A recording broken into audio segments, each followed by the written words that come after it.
Let him kiss me with the kiss of his mouth, for thy breasts are better than wine. Smelling sweet of the best ointments, thy name is as oil poured out. Therefore young maidens have loved thee.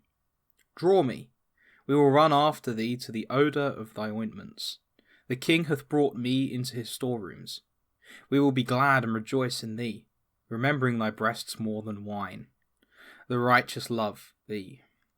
I am black but beautiful, O ye daughters of Jerusalem, as the tents of Kedar, as the curtains of Solomon. Do not consider me that I am brown, because the sun hath altered my colour. The sons of my mother have fought against me. They have made me the keeper in the vineyards. My vineyard I have not kept.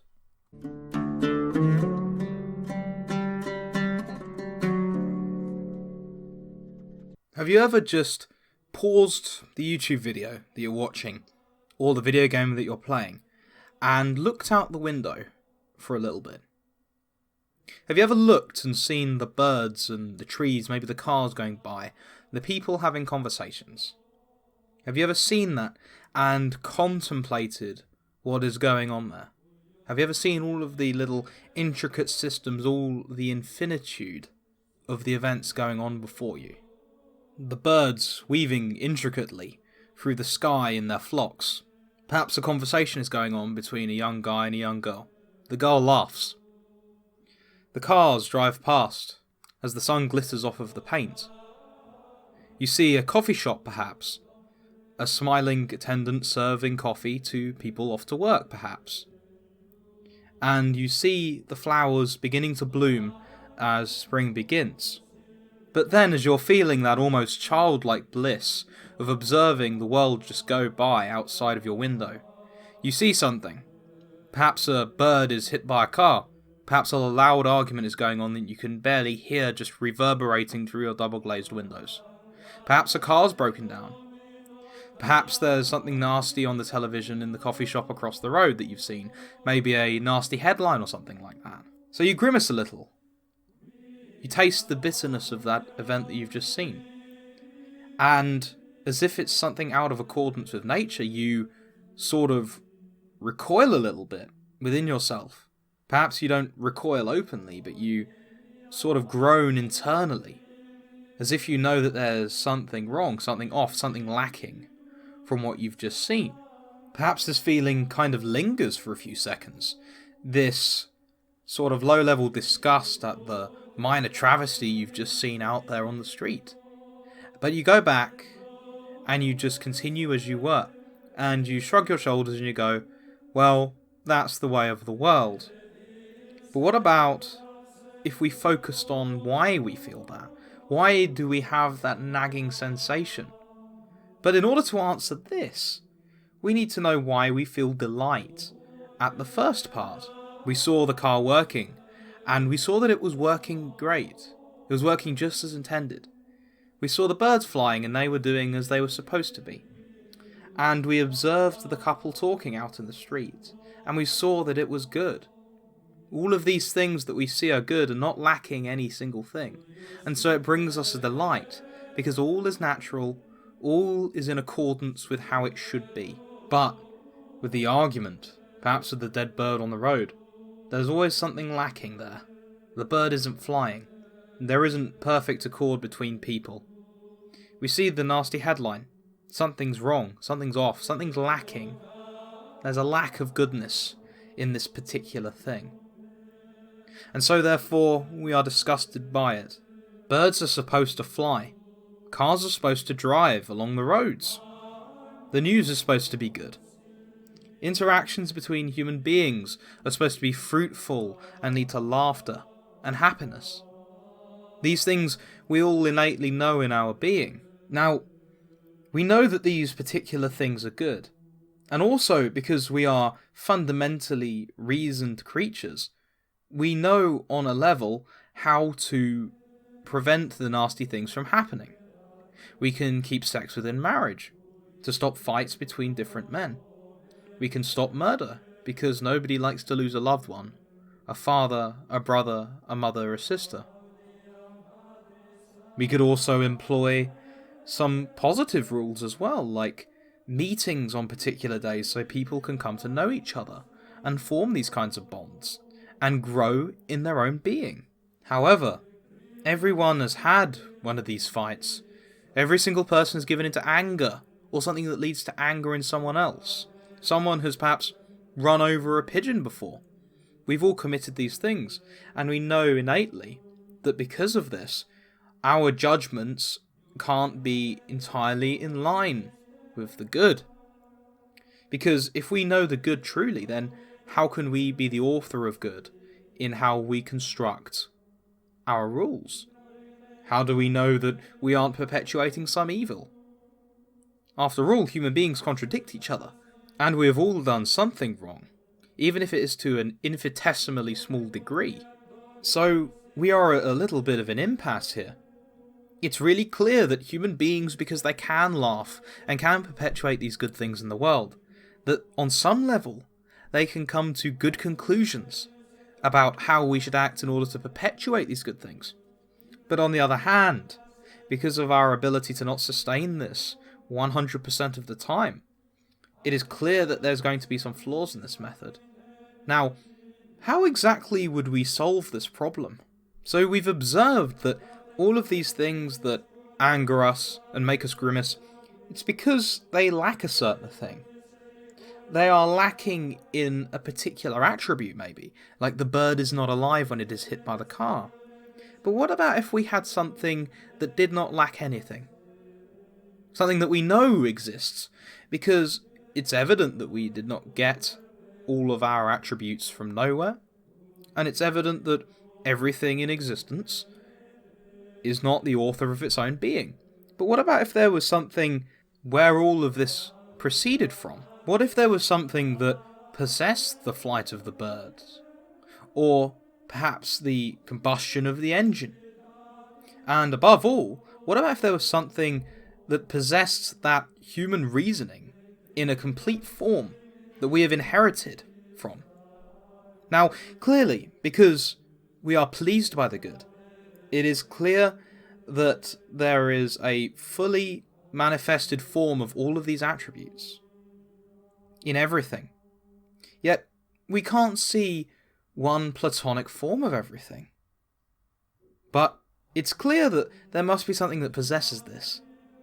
And the important thing about this is that it possesses the faculty of reason, because where else are we going to get it? So based on this, we now know that we have a being with reason that, of course, is before all things, because all things get everything from it.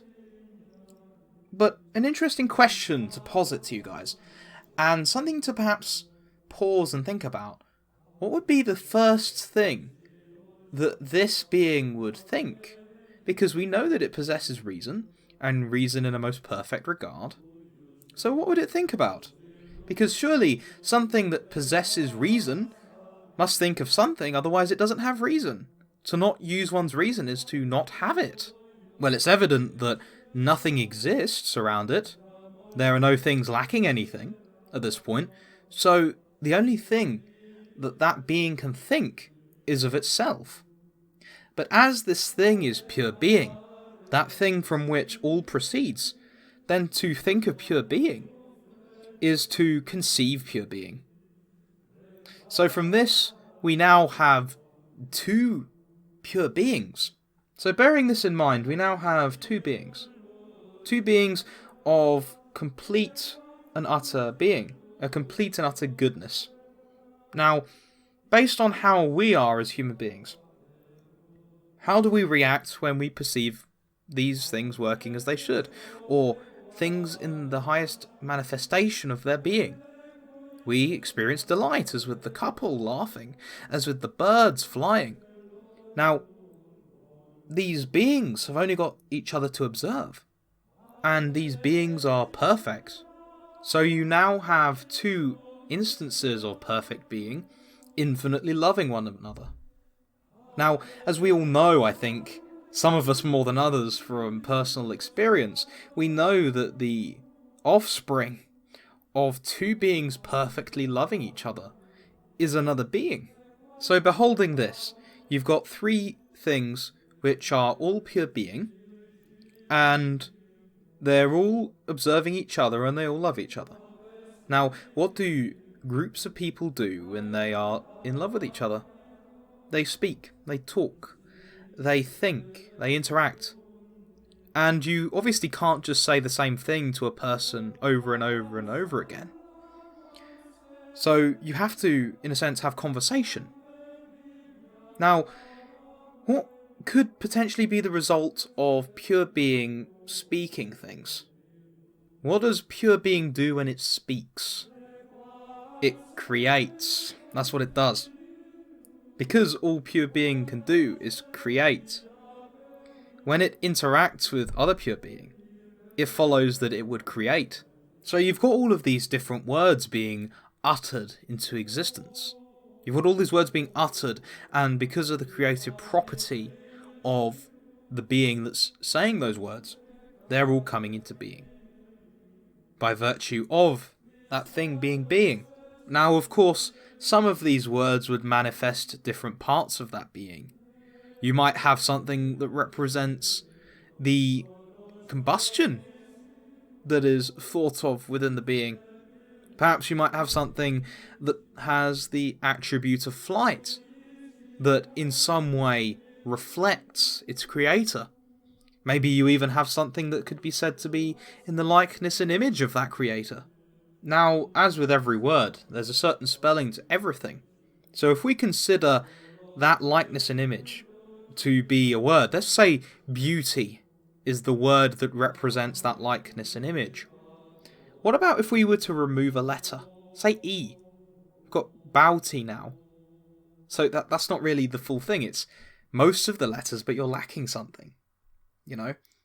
And what about if this thing, because it is in the likeness and image of its creator, is able to maybe not remove the letters from every word, but remove letters from itself? What about if it does this without even knowing it? What about if the behaviour of this beauty is beau or boat? How would you go about correcting a certain thing, knowing that this thing, by virtue of its nature, has the ability to perhaps comprehend such words, but maybe not to the same level as that pure being from which it originated? Now, I can think of two ways. You could, first of all, send perhaps a note, perhaps a bunch of notes that could correct this behaviour consciously by perhaps telling in a certain way how these beauties might preserve the beauty of beauty. But that's not completely possible, is it? Because being in the likeness and image, surely they can't really comprehend the full letter, because they are simply a facsimile of the person who wrote it. Now, what about if there was a more perfect way of achieving this with these beauties? Perhaps you could send them the real deal, to act out in front of them how a beauty behaves. Perhaps you could have that word incarnate, become like that beauty and dwell amongst them. Perhaps if you had that pure being act out exactly how, in every single detail, how to act in accordance with what it means to be beauty, as opposed to beauty. Maybe that could help, and maybe it would help even more if in some way that likeness and image, that beauty, could have a helping hand from the flesh and the blood that this word took.